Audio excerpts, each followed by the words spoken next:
কলেজের পক্ষ থেকে দশম শ্রেণীর প্রভাতী শাখার মানবিক এবং ব্যবসায় শিক্ষা বিভাগের শিক্ষার্থীরা তোমাদের অনলাইন ক্লাসে স্বাগত জানাচ্ছি।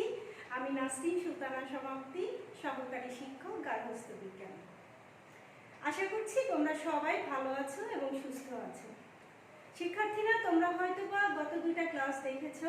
তো গত দুইটা ক্লাসে আমরা 3টা অধ্যায় নিয়ে আলোচনা করেছিলাম, কিন্তু আমাদের প্রাক নির্বাচনী পরীক্ষার সিলেবাসে ছিল 10টি অধ্যায়, বাকি রয়ে গেল আরো 7টি অধ্যায়।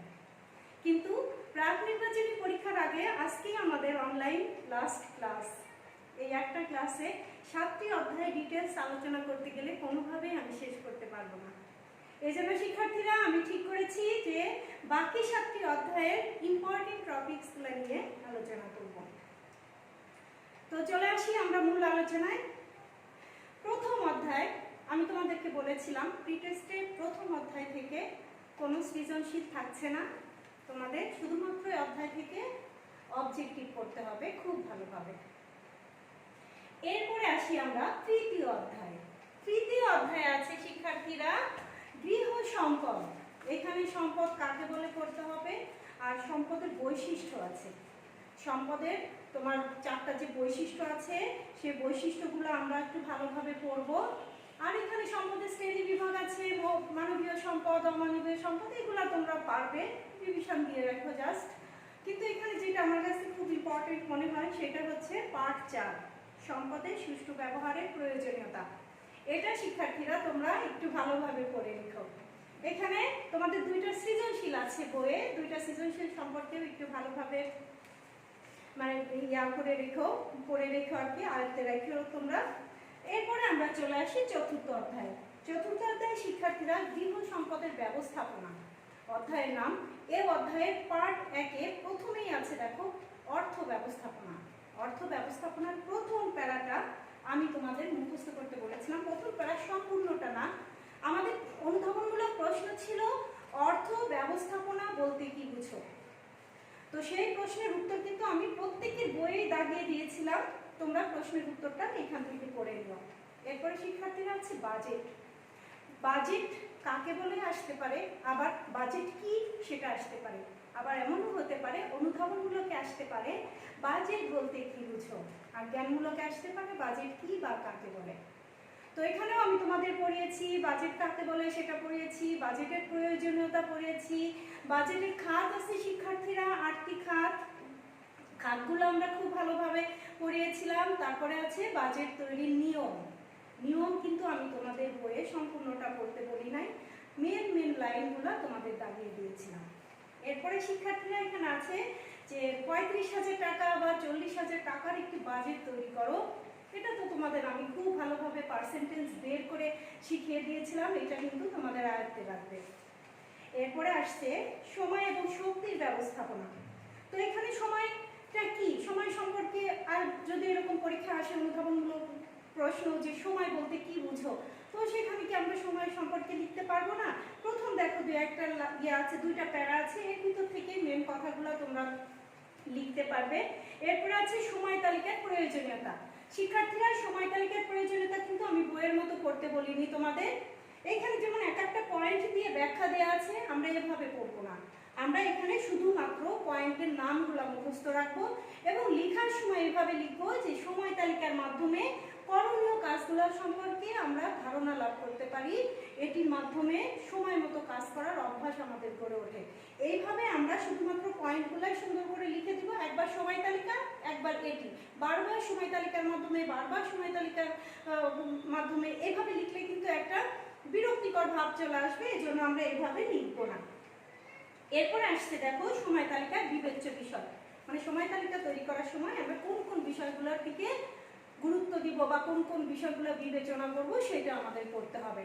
তারপরে আমরা চলে আসি একটি দৈনিক সময় তালিকা প্রস্তুত। এটা আপাতত এখন আমাদের লাগবে না, আমরা প্রি টেস্টের পরে যদি সব রকম পরিস্থিতি ঠিক হয়, আমাদের সাথে যদি তোমাদের আবার সাক্ষাৎ হয়, সরাসরি যোগাযোগ হয়, তখন আমরা সময় তালিকা, তারপরে হচ্ছে ওইদিকে তোমার আরেকটা প্রশ্ন আছে একাদশ অধ্যায়ের যে কিশোর কিশোরীদের একদিনের খাদ্য তালিকা, এগুলো আমি আবার তোমাদের খুব সুন্দর করে ক্লিয়ার করে দিব, এগুলো আমরা টেস্টের জন্য প্রস্তুতি নিব। তো এখানে সময় তালিকা তো লাগছে না, এরপরে চলে আসি আমরা শক্তির ব্যবস্থাপনা। শক্তির ব্যবস্থাপনা বলতে কি বুঝো? বইয়েই আছে, আবার আছে তোমার শক্তি পরিকল্পনার সময় কোন কোন বিষয়গুলোর প্রতি গুরুত্ব দিতে হবে সেটাও তোমাদের বই থেকে সুন্দর করে করতে হবে। আর একটা আছে শক্তিকে সঞ্চয় করার জন্য কি কি কৌশল আমরা অবলম্বন করতে পারি সেটা। তো শিক্ষার্থীরা আমাদের চতুর্থ অধ্যায় শেষ হয়ে গেল। চতুর্থ অধ্যায় একটা সৃজনশীল আছে, এটা পড়বে এবং ভিতরে কি কি টাইপের প্রশ্ন হতে পারে সেগুলো কিন্তু আমি তোমাদের দেখিয়েছি। তো শিক্ষার্থীরা এরপরে আমরা প্রথম অধ্যায় শেষ করলাম, তৃতীয় চতুর্থ আমরা মোটামুটি আলোচনা করলাম। ষষ্ঠ আর সপ্তম কিন্তু গত ক্লাসে আমি আলোচনা করেছিলাম। এরপরে আসি শিক্ষার্থীরা নবম অধ্যায়। নবম অধ্যায় হচ্ছে প্রতিবন্ধী শিশু। প্রতিবন্ধী শিশুর প্রথম প্যারাটা আছে, ওইটা তোমরা পড়বে। প্রতিবন্ধী শিশু বলতে কি বুঝো? এই প্রশ্নের উত্তর। এরপরে আছে শিশুরা কয়টি কারণে প্রতিবন্ধী হয়। শিক্ষার্থীরা এখানে শিশুরা 3টি কারণে প্রতিবন্ধী হয়, জন্মের পূর্বে, জন্মের সময় এবং জন্মের পরে। 3টা কারণই কিন্তু আমাদের খুব সুন্দর করে পড়তে হবে। তারপরে আছে তোমার বুদ্ধি প্রতিবন্ধিতা আর শারীরিক প্রতিবন্ধিতা কিভাবে শনাক্ত করা যায়। কয়েকটা নাম আছে, ঠোঁট কাটা, স্পাইনা বিফিটা, সেরেব্রাল পলসি, তারপরে মুগুর পা, এগুলো তো আছে শারীরিক প্রতিবন্ধিতা। আর মানসিক প্রতিবন্ধিতা মানে বুদ্ধি প্রতিবন্ধিতা কিভাবে শনাক্ত করা যায় সেটাও তোমাদের বইয়ে খুব সুন্দর করে কয়েকটা পয়েন্ট আকারে দেওয়া আছে, সেটাও পড়বে। আর এখানে আরেকটা সমস্যা হয় যে মাইক্রোসেফালি, হাইড্রোসেফালি, এই দুইটা নিয়ে। মাইক্রোসেফালি, হাইড্রোসেফালি সবসময় তোমাদের জন্য ইম্পর্টেন্ট, এটা অনুধাবনমূলক হিসাবে আসে, আবার কখনো বা জ্ঞানমূলক হিসাবে আসে। মাইক্রোসেফালি কি, হাইড্রোসেফালি কি। তো মাইক্রোসেফালি মানে, মাইক্রো মানে আমরা ধরবো ক্ষুদ্র বা ছোট, মাইক্রো মানে আমরা ধরে নিব মাথার আকৃতি অস্বাভাবিক মাত্রায় ছোট থাকে, এ ধরনের শিশুরা চরম মাত্রার বুদ্ধি প্রতিবন্ধী হয়। হাইড্রোসেফালি, হাইড্রো মানে আমরা জলীয় পদার্থ ধরে নিব বা পানি ধরে নিব। তো হাইড্রোসেফালি যখনই আসবে তখনই আমরা ধরে নিব মাথার আকৃতি স্বাভাবিকের তুলনায় অনেক বেশি বড় হয়, এই সময় মাথার ভিতরে জলীয় পদার্থ জমা হয়। এই হাইড্রোসেফালি হলে শিশুরা চরম মাত্রার প্রতিবন্ধী হয়। দুইটা পার্থক্য আমি ক্লাসেও খুব ভালোভাবে পড়িয়েছিলাম, এখনো বলে দিলাম, আশা করছি তোমরা ভুল করবে না। এরপর শিক্ষার্থীরা আছে দেখো পার্ট 3-এর যে দৃষ্টি প্রতিবন্ধিতা, শ্রবণ প্রতিবন্ধিতা শনাক্তকরণ এবং প্রতিবন্ধিতা প্রতিরোধ কিভাবে করা যায়। ওই যে আমরা পড়েছিলাম 3টি কারণে শিশুরা প্রতিবন্ধী হয়, এই প্রতিবন্ধিতা প্রতিরোধ করতে গেলে কি কি ধরনের ব্যবস্থা গ্রহণ করতে হবে সেটা এখানে বইয়ের পার্ট 3-এ আছে। তো নবম অধ্যায় অনেক সহজ অধ্যায়, এই অধ্যায় থেকে একটা সৃজনশীল তো থাকবেই। আর কোন টাইপ সৃজনশীল আসবে তোমরা অলরেডি বুঝে গিয়েছো, আশা করছি পরীক্ষায় খুব ভালোভাবে লিখবে। এরপরে চলে আসি শিক্ষার্থীরা দশম অধ্যায়। দশম অধ্যায় তোমাদের বলেছিলাম যে 1 থেকে 5, এই 5টা পার্ট আমরা প্রাক নির্বাচনীতে রেখেছি, কিন্তু অবজেক্টিভের জন্য পুরো অধ্যায়টাই রেখেছি। তো দশম অধ্যায়ের প্রথমেই আছে খাদ্য কি, খাদ্যের কাজ। বইয়ে 5টি খাদ্যের কাজ আছে, প্রধান প্রধান কাজ আছে 5টি। এইখানে 5টি পার্ট থেকে, সরি 5টি কাজ থেকে কিন্তু 5টি অনুধাবনমূলক প্রশ্ন হতে পারে। যেমন দেহ গঠন বৃদ্ধি সাধন বলতে কি বুঝো। আবার প্রশ্ন হতে পারে যে রোগ প্রতিরোধ ক্ষমতা কিভাবে বৃদ্ধি করে খাদ্য। এইভাবে কিন্তু প্রশ্ন হতে পারে। এই জন্য আমরা 5টা কাজই অনেক সুন্দর করে পড়ে রাখবো, যাতে আমরা যেভাবেই আসুক না কেন আবার উচ্চতর দক্ষতায় আসতে পারে যে তুমি কি মনে করো আসলে খাদ্য আমাদের শরীরে কোনো কাজ সংগঠিত করে, তোমার মতামত ব্যাখ্যা করো। এরকম আসলেও যাতে আমরা উত্তর দিতে পারি, এই জন্য অবশ্যই খাদ্যের 5টি কাজ আমরা খুব সুন্দর করে পড়ে রাখবো। শিক্ষার্থীরা এরপরে আসছে যে খাদ্য উপাদান। খাদ্য উপাদান 6টি। কি কি? প্রোটিন, কার্বোহাইড্রেট, ফ্যাট, ভিটামিন, খনিজ লবণ এবং পানি। এই ক্ষেত্রে আমরা পানিটা যাচ্ছি না, আমরা কার্বোহাইড্রেটটা খুব ভালোভাবে পড়ে নিব, তারপরে হচ্ছে প্রোটিন ভালোভাবে পড়ে নিব, প্রোটিনের গঠন, তারপরে হচ্ছে তোমার অ্যামাইনো অ্যাসিড 2 প্রকার, কাকে বলে দরকার নেই, জাস্ট অত্যাবশ্যকীয় অ্যামাইনো অ্যাসিড আর হচ্ছে অনাবশ্যক অ্যামাইনো অ্যাসিড, নামগুলো জানলেই হবে। এরপরে আছে শিক্ষার্থীরা তোমার প্রোটিনের কাজ, প্রোটিনের উৎস, প্রোটিনের অভাবে কি কি হয়, কোন কোন খাবারে প্রোটিন আছে এইগুলা। এরপর আছে কার্বোহাইড্রেট। কার্বোহাইড্রেটের গঠনে তোমাদের একটা অনুধাবনমূলক প্রশ্নের আগে বলেছিলাম যে কার্বোহাইড্রেটকে কেন হাইড্রেট অফ কার্বন বলা হয় বা কার্বনের পানি বলা হয়। তারপর আছে কার্বোহাইড্রেটের উৎস। আর একটা এই জায়গায় ইম্পর্টেন্ট একটা প্রশ্ন হচ্ছে কার্বোহাইড্রেটের শ্রেণী বিভাগ করো। এখানে মনোস্যাকারাইড, ডাইস্যাকারাইড, পলিস্যাকারাইড কাকে বলে আর এইটার উদাহরণগুলো দিলেই হবে। তবে তোমাদের অবজেক্টিভের জন্য আবার করতে হবে ফ্রুক্টোজ, গ্যালাক্টোজ, ল্যাকটোজ এই জিনিসগুলা কোন কোন খাবারে পাওয়া যায়, এটা তোমাদের জাস্ট অবজেক্টিভের জন্য এটা পড়লেই হবে। তারপরে তো বললাম কার্বোহাইড্রেটের কাজ করবে, উৎস পড়বে, কোন কোন খাবারে কার্বোহাইড্রেট আছে সেটা পড়তে হবে। তারপর চলে আসি শিক্ষার্থীরা আমরা লিপিড বা ফ্যাটে। লিপিড বা ফ্যাটেও, ফ্যাট বলতে কি বুঝবো জাস্ট আমরা একটু আইডিয়া নিব। আর ফ্যাটের কাজ, ফ্যাটের উৎস, ফ্যাটের অভাবে কি কি হয়। চলে আসি এরপরে আমরা ভিটামিনে। ভিটামিনটাও জাস্ট ভিটামিনের ধারণাটা নিব, প্রথম প্যারাতে দেখবা আছে। আর ভিটামিনের শ্রেণী বিভাগ, কোন কোন খাবারে ভিটামিন পাওয়া যায় সেটা তো এখানে লাগছে না, এখানে শুধুমাত্র শ্রেণী বিভাগ দিলেই হবে, আর কিছু লাগবে না। তো দশম অধ্যায় আমরা শেষ করলাম। এরপর আমরা চলে আসি একাদশ অধ্যায়। একাদশ অধ্যায়ে তোমাদের পড়িয়েছিলাম, এখানে কিন্তু একটা জ্ঞানমূলক প্রশ্ন প্রায়ই এসে থাকে যে ভাতের প্রধান উপাদান কি? স্টার্চ, তাই না? আবার এখানে প্রশ্ন আসে যে কার্বোহাইড্রেটকে ভাঙলে কি পাওয়া যায়? গ্লুকোজ। প্রোটিনকে ভাঙলে কি পাওয়া যায়? অ্যামাইনো অ্যাসিড, তাই না? এরকম করে তোমাদের প্রশ্ন আছে। আবার ফ্যাটকে ভাঙলে ফ্যাটি অ্যাসিড ও গ্লিসারল পাওয়া যায়। এরকম কিন্তু অবজেক্টিভে তোমাদের আসে এবং জ্ঞানমূলকেও তোমাদের আসে। তারপরে এখানে আরেকটা প্রশ্ন যে তোমার পরিপাকতন্ত্র কাকে বলে, তারপরে পরিপাক কাকে বলে, খাদ্য কিভাবে আমাদের শরীরে পরিপাক হয় এটাও তোমাদের খুব সুন্দর করে পড়িয়েছিলাম। যে খাবারটা যখন আমরা খাই, মুখে দিই, তারপর সেটা দাঁত দিয়ে চিবিয়ে গলদকরণ করি, তারপর সেটা অন্ননালী দিয়ে আমাদের পাকস্থলীতে যায়, সেখানে খাদ্যের আংশিক পরিপাক হয়, এরপর ক্ষুদ্রান্তে যায়, ক্ষুদ্রান্তে যে ম্যাক্সিমাম খাবারটা পরিপাক হয়, তারপর সেটা বৃহদান্তে, বাকি খাদ্যটা বৃহদান্তে যায় এবং এখানেই খাদ্যের পরিপাকটা সম্পন্ন হয়। তো পরিপাক তন্ত্র আবার কি কি অংশ নিয়ে গঠিত সেটাও তোমাদের বইয়ে দেওয়া আছে, এটা পড়ো। তবে একাদশ অধ্যায় তোমাদের জন্য এবার বেশি ইম্পর্টেন্ট হচ্ছে পার্ট 3। তো পার্ট 3-এর আগে আছে তোমাদের পার্ট 2-এ কার্বোহাইড্রেট, ফ্যাট এবং ভিটামিন, এই তিনটার পরিপাক। তো দশম অধ্যায় তো তোমরা কার্বোহাইড্রেট, ফ্যাট, ভিটামিন পড়ে আসছো, সুতরাং এখানে সে পরিপাকটা একেবারেই সহজ, জাস্ট একটু দেখে নিও। তো পার্ট 3-এ আসছি যে কিশোর কিশোরীর খাদ্য পরিকল্পনা। এখন কিশোর কিশোরী কারা? তোমরা, তাই না? তো এখন যদি প্রশ্ন আসে যে দশম শ্রেণীর ছাত্রী সুমাইয়া, সে ইদানিং ডায়েট শুরু করেছে, যে কারণে সে হচ্ছে মাছ মাংস কম খায়, এছাড়া সবজি ফলের প্রতিও তার অনীহা, দুধ ডিমও খেতে চায় না, ইদানিং তার পড়াশোনায় একদম সে মনোযোগ দিতে পারছে না, অল্পতেই সে অসুস্থ হয়ে যায়। এক্ষেত্রে সুমাইয়ার অসুস্থতার কারণ কি শিক্ষার্থীরা? অসুস্থতার কারণ হচ্ছে পর্যাপ্ত পরিমাণ খাদ্যের অভাব। তারপরে হচ্ছে এ ধরনের মানে সুমাইয়ার মতো যাদের এই ধরনের সমস্যা, তো সুমাইয়ার মতো শিক্ষার্থীদের খাদ্য পরিকল্পনা আমরা কিভাবে করব? তখন দেখো তোমাদের এইটার প্রশ্নের উত্তর হতে পারে 116 পৃষ্ঠায় আছে, দেখো কিশোর কিশোরীর খাদ্য পরিকল্পনা তৈরির কয়েকটা লক্ষণীয় বিষয়। এই বিষয়গুলো আমরা দেখব, এগুলা থেকেই মোটামুটি উত্তরটা আমরা পেয়ে যাব।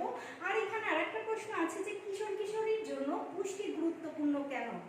পুষ্টি গুরুত্বপূর্ণ কেন? 6টা পয়েন্ট আছে 115 পৃষ্ঠার প্রথম 6টা পয়েন্ট, এটা একটু ভালোভাবে দেখে রেখো। তার মানে একাদশ অধ্যায় থেকেও আমাদের কিন্তু সৃজনশীল আসছে। আমরা এখান থেকে সৃজনশীল পাবো, এখান থেকে পাবো, এখান থেকে পাবো, এখান থেকেও পাবো, আবার একাদশ অধ্যায় থেকে সৃজনশীল পাচ্ছি। পঞ্চদশ অধ্যায় শিক্ষার্থীরা গত ক্লাসে আলোচনা করেছিলাম। এরপরে আমরা চলে আসি অষ্টদশ অধ্যায়। অষ্টদশ অধ্যায় নিয়ে আমার মনে হয় না কারো কোনো সমস্যা আছে, তারপরেও আমি একটু টুকটাক বলে দিই আসলে কি টাইপের প্রশ্ন হয়। অষ্টদশ অধ্যায়ের পার্ট 1-এ দেখো শিক্ষার্থীরা লেখা আছে যে পোশাক পরিচ্ছন্ন করা হয় কেন, মানে এর আসল উদ্দেশ্যটা কি? 2টা পয়েন্ট আছে, তো এই 2টা পয়েন্ট পড়ো। আর হচ্ছে পরিষ্কারক দ্রব্য আছে আর আনুষঙ্গিক দ্রব্য আছে। মানবিক শাখার শিক্ষার্থীরা প্লাস ব্যবসায় শিক্ষা শাখার শিক্ষার্থীরা, তোমাদেরকে আমি এই আনুষঙ্গিক দ্রব্য আর পরিষ্কারক দ্রব্য একটা একটা করে মুখস্থ করিয়েছি। কথা কি সত্য নাকি মিথ্যা? তো এই যে আমরা এই অধ্যায়টা পড়িয়েছিলাম, এখানে নতুন করে কিছু বলার নাই, তারপরেও আমি বলে দিই যে সাবান থেকে প্রশ্ন আসতে পারে। সাবানের গুণাবলী, একটি উত্তম সাবানের কি কি গুণ থাকতে পারে সেগুলো আমরা পড়বো। তারপর আসতে পারে সব থেকে উত্তম সহজলভ্য পরিষ্কারক দ্রব্য কোনটি? সাবান। এটা জ্ঞানগুলো। তারপরে এদিকে কাপড় কাচা সোডার আর এক নাম কি? তারপরে আসতে পারে অ্যামোনিয়া কি? অ্যামোনিয়া হচ্ছে এক ধরনের তীব্র গ্যাস। এরপরে রিঠা কোন ধরনের কাপড় পরিষ্কার করতে ব্যবহার করা হয়? তুষের জল কোন ধরনের কাপড়ে ব্যবহার করা হয়? ব্যাস এইটা এক প্রশ্ন হতে পারে। ওইদিকে আছে আনুষঙ্গিক দ্রব্য তোমার বোরাক্স। বোরাক্স কেন ব্যবহার করা হয়? এটা কিন্তু দুই রকম উত্তর হয়। একটা আছে পোশাকের উজ্জ্বলতা ও কাঠিন্যতা বৃদ্ধি করতে ব্যবহার করা হয়, আবার কখনো বা কখনো বোরাক্স দাগ তুলতেও ব্যবহার করা হয়। শিক্ষার্থীরা এরপর আসছে স্টার্চ, তারপরে হচ্ছে তোমার গদ, এগুলো কোন কাপড়ে ব্যবহার করা হয়? তারপর হচ্ছে নীল। নীলটা কিন্তু অনেক ইম্পর্টেন্ট, কখনো বা সৃজনশীলের ভিতরেও কখনো বা সৃজনশীলের প্রয়োগে বা উচ্চতর দক্ষতা নীলের প্রয়োগটা লেখা লাগতে পারে।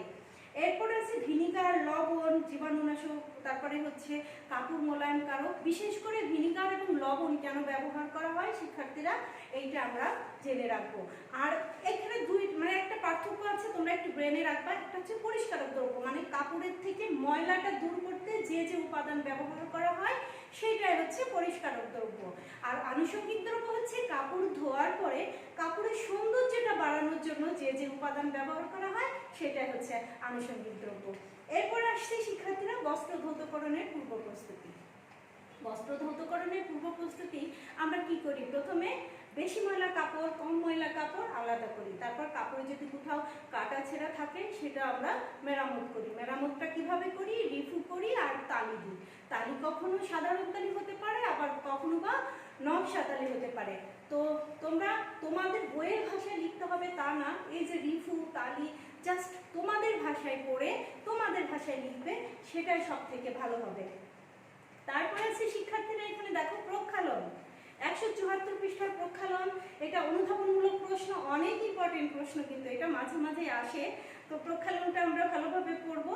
তারপরে এখানে যা যা আছে এগুলো তোমাদের মধ্যে একটু পড়ে নিও। রেশমি বস্ত্র ধৌতকরণ, পশমি বস্ত্র ধৌতকরণ, বস্ত্র সংরক্ষণ করতে হয় কিভাবে, সংরক্ষণের একক কি, সংরক্ষণের লক্ষণীয় বিষয় কি, শুষ্ক ধৌতকরণ, ব্যাস এগুলো তোমাদের মতো করে পড়ে নিও। এখানে জাস্ট আমি পার্ট 6 এবং পার্ট 7 নিয়ে আলোচনা করব। তো পার্ট 6 সামান্য একটুই বলি যে পারিপাট্যতা। পারিপাট্যতা হচ্ছে একদম আমাদের মাথা থেকে পায়ের আঙ্গুল পর্যন্ত পরিষ্কার পরিচ্ছন্ন রাখাকেই পারিপাট্যতা বলে। ঠিক আছে? এখন চুল নিয়মিত পরিষ্কার রাখা, তারপরে হচ্ছে দাঁত নিয়মিত ব্রাশ করা, তারপরে গায়ে সাবান নেওয়া, লোশন নেওয়া, তারপরে হচ্ছে পা পরিষ্কার করা, নখ পরিষ্কার রাখা, নখের ভিতর যাতে ময়লা না থাকে সেদিকে খেয়াল রাখা, হাতে পায়ে নিয়মিত যত্ন নেওয়া, মানে এইগুলাই হচ্ছে পারিপাট্যতা। এবং এর সাথে আর একটা জিনিস হচ্ছে পরিষ্কার পরিচ্ছন্ন কাপড় পরা। এখন আমি নিজে পরিপাটি থাকলাম, মানে শারীরিক পরিষ্কার পরিচ্ছন্নতা রাখলাম, কিন্তু আমি একটা নোংরা কাপড় পরলাম বা একটা দামি শাড়ি পরলাম, শাড়িতে ময়লা বা শাড়িতে গন্ধ, ঠিক আছে? তো এগুলা কিন্তু পারিপাট্যের বহির্ভূত জিনিস। তো এই জন্য কি হচ্ছে, পারিপাট্যতা হচ্ছে একদম আমি যা নর্মালি আমি বাসাতেও যা, আমি বাইরেও একই থাকবো, মানে আমার বাসায় থাকবো বলে একেবারে বিশ্রী ময়লা কাপড় পরে থাকবো, বাইরে আসবো বলে একেবারে পরিপাটি হয়ে হয়ে আসবো তা না, কিন্তু সব জায়গায় পরিষ্কার পরিচ্ছন্ন হয়ে থাকতে হবে। এইটাই হচ্ছে পারিপাট্যতা। তো পারিপাট্যতার ক্ষেত্রে পারিপাট্যতা এরকম কিছু আর বলার নাই। তো এখানে দেখো দৈহিক পরিচ্ছন্নতা খুব সুন্দর করে দেওয়া আছে, হাতের যত্ন, পায়ের যত্ন, নখের যত্ন, চুলের যত্ন সব দেওয়া আছে। এবং ম্যাক্সিমাম সময় বোর্ড পরীক্ষায় এভাবে প্রশ্ন আসে, এবং সেই প্রশ্নে প্রয়োগ আর উচ্চতর দক্ষতায় হাতের যত্ন, পায়ের যত্ন, নখের যত্ন যে কোনো একটা বা দুইটা যত্ন আসে, ওইটা খুব সুন্দর করে কিন্তু লিখতে হয়। তো তোমরা এই ধরনের প্রিপারেশন নিয়ে রেখো। এখানে আরো একটা অনুধাবনমূলক প্রশ্ন হয় শিক্ষার্থীরা, দেখো 181 পৃষ্ঠায় পোশাক পরিচ্ছদের পরিচ্ছন্নতা, খ নাম্বারে ছোট্ট একটা প্যারা দেওয়া আছে, এটা কিন্তু অনুধাবনের জন্য তোমরা পড়ে রাখবে। এরপরে আসছে পোশাকের মাধ্যমে ব্যক্তিত্ব প্রকাশ। আমাদের ব্যক্তিত্বটা কি? ব্যক্তিত্ব হচ্ছে আমার কথা বলার ধরন, আমার চুলের স্টাইল, আমার ড্রেস পরার ধরন, আমি কিভাবে হাঁটি, কিভাবে হাসি, কিভাবে কথা বলি, সব কিছুর সামগ্রিক একটা রূপ, সেটাই হচ্ছে আমার ব্যক্তিত্ব।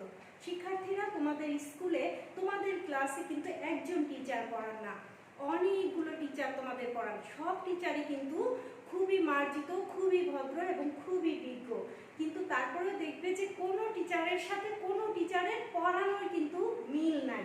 এক একজন এক এক স্টাইলে পড়ায়, এক একজন এক এক স্টাইলে কথা বলেন, এক একজন এক একভাবে তোমাদের বিনোদন দেন এবং শিক্ষা দেন। তা এই যে প্রত্যেক ব্যক্তি আলাদা আলাদা ব্যক্তিত্বের অধিকারী।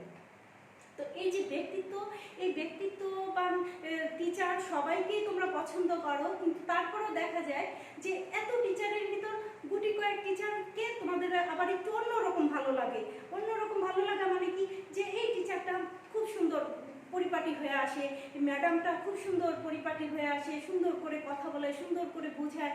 এই যে এক একজনের ব্যক্তিত্ব এক এক রকম। কোনো কোনো ব্যক্তির ব্যক্তিত্ব বেশি আকৃষ্ট করে, কোনো কোনো ব্যক্তির ব্যক্তিত্ব এত বেশি আকৃষ্ট করে না। ঠিক আছে, এখন কারো ব্যক্তিত্ব আকৃষ্ট করে না বলে যে সে ব্যক্তিটিই খারাপ তা কিন্তু না। কিন্তু আমাদের গার্হস্থ্য বিজ্ঞানে যেহেতু ব্যক্তিত্বের সাথে পোশাকের সম্পর্কটা আছে, এই জন্যই আমি জাস্ট এই উদাহরণটা দিলাম।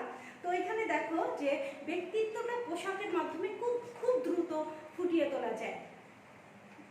আর এজন্য হচ্ছে পোশাককে বলা হয় ব্যক্তিত্ব প্রকাশের প্রথম হাতিয়ার বা প্রধান হাতিয়ার। শিক্ষার্থীরা, তোমরা এখন বাসায় আছো, নর্মাল একটা ড্রেস পরে আছো বাসায়, কেউ একদম সুতি কাপড়ের জামা সালোয়ার ওড়না পরেছো, তার মানে তোমরা এখন আমার ভিডিওটা হয়তো বা বিছানায় শুয়ে দেখছো, না হলে সোফার উপরে পায়ের উপর পা তুলে দেখছো, যাই হোক। কিন্তু এই মুহূর্তে যদি তুমি একটি পার্টি ড্রেস বা একটি বাইরে পরা সুন্দর একটা ড্রেস পরো, তাহলে কি তুমি বিছানায় শুবে? তুমি সোফায় ওইভাবে বসবে না, তোমার ভিতরে কিন্তু একটা চেঞ্জ আসবে। তুমি তখন সহজে বিছানায় বসতে চাবে না, সোফাতে বসলেও খুব স্টাইল নিয়ে সুন্দর করে বসবে, আর মন তখন ঘরে থাকবে না, তখন মনে হবে না একটু যাই বাইরে যে ঘুরে আসি। তার মানে দেখো পোশাকটা সরাসরি মনের উপর কিভাবে প্রভাব ফেলে। এরপরে এখানে আরো একটা সৃজনশীল আসে তোমার এই পয়েন্টটা থেকে।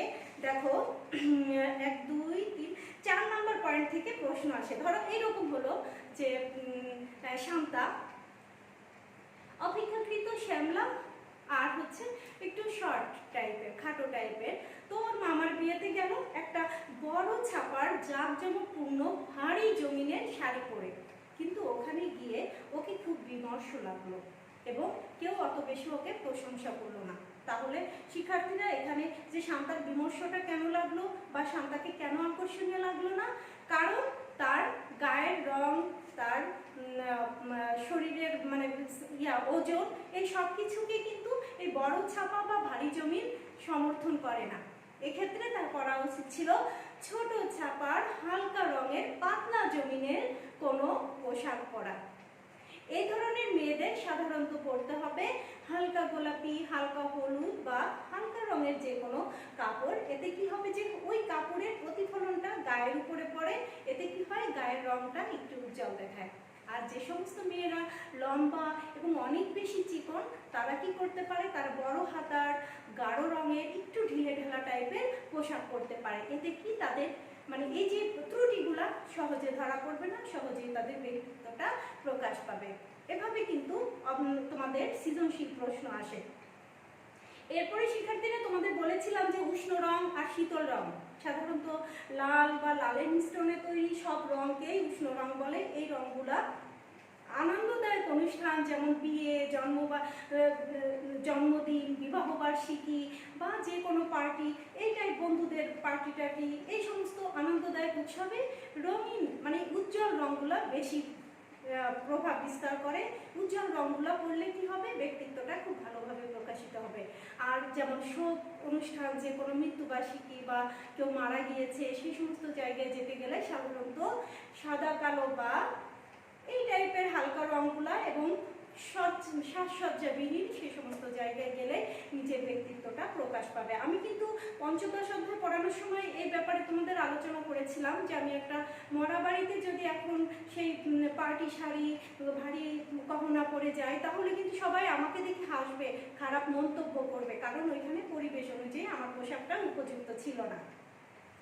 এরপরে শিক্ষার্থীরা, আরেকটা জিনিস বলতে আমি ভুলে গিয়েছি যে সমস্ত মেয়েরা শ্যাম বর্ণের, তাদের হচ্ছে নীল, সবুজ বা হালকা নীল টাইপের কাপড়গুলা বেশি মানানসই। এতে কি তাদের মানে তাদের মোটা ভাবটা কম বোঝা যাবে এবং গায়ের রংটাও অত বেশি কালো মনে হবে না। শিক্ষার্থীরা এখানে আরেকটা পয়েন্ট আছে যে সামাজিক রীতিনীতির প্রতি লক্ষ্য রেখে পোশাক পরতে হবে। তুমি একটা পারিবারিক অনুষ্ঠানে গিয়েছো, সেখানে তোমার দাদা দাদি আছে, তোমার বড় মামা মামি, তারপরে চাচু, সবাই সিনিয়র অনেক ব্যক্তি আছে, সেখানে এখন তুমি যদি ওয়েস্টার্ন ড্রেস পরে যাও তাহলে তুমি যতই মডার্ন হও না কেন ওইখানে তোমার যাওয়ার পরে তোমারও আনইজি লাগবে, আবার ওনারাও কিন্তু তোমাকে এত ইজিভাবে নিতে পারবে না। তো আমাদের সামাজিক রীতিনীতি অনুযায়ী আমাদের কি শাড়িটা সমর্থন করে। তো তোমরা যেহেতু স্টুডেন্ট, তোমরা শাড়ি না, তোমরা নর্মাল স্বাভাবিক ডিজাইনের মার্জিত টাইপের 3 পিস এগুলো পরে যে কোনো অনুষ্ঠানে অ্যাটেন্ড করতে পারো। এরপরে আরেকটা জিনিস আছে যে পোশাকের সাথে মানানসই জুতা হতে হবে, ব্যাগ হতে হবে, কানের দুল, চুলের ব্যাগ, লিপস্টিক সব কিছুই কিন্তু মানানসই হতে হবে।